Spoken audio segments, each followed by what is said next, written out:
we've still got online stuff. Yeah, yeah.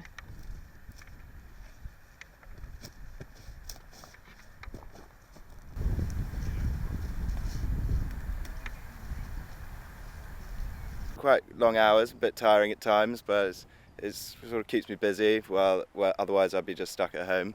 So it's a good thing to do, to get out there and help for the beer industry during coronavirus.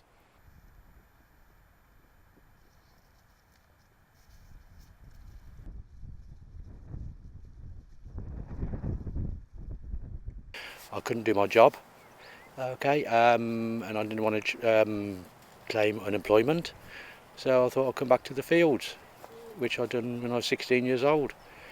So, and when this is all over, I'll return back to my normal job.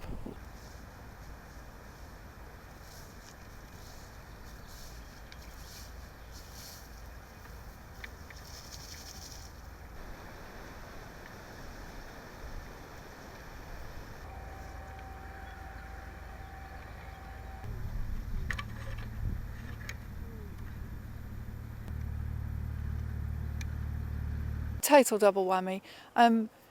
We've had a seasonal agricultural workers scheme that's enabled us to bring workers from further afield for decades.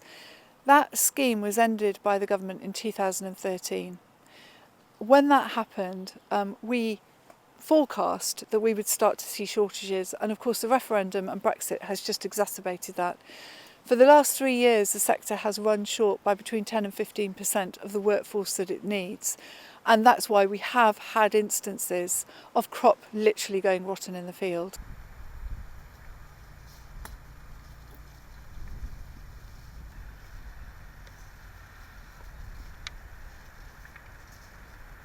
But in order to have full-time work, you have to be prepared to follow that work around the country to different crops, different parts of the country. And that really doesn't suit people who have got to pay rent and pay a mortgage.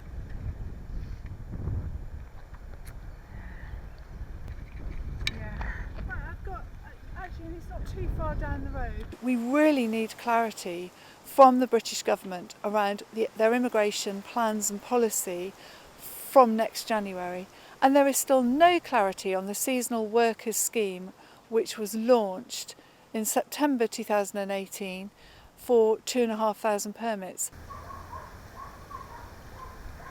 But if we don't have a workforce, we don't have a business. 40 to 50% of our turnover is labour cost. So if there's no workforce, we really truly have no business. And if we have no clarity and certainty about where that workforce is going to come from next year and the year after, we're not going to take that risk. Businesses will start to de-risk and they will make different decisions, and that will be to plant less fruit and vegetables in the UK. For me, that would be morally reprehensible. Yes, please, yeah.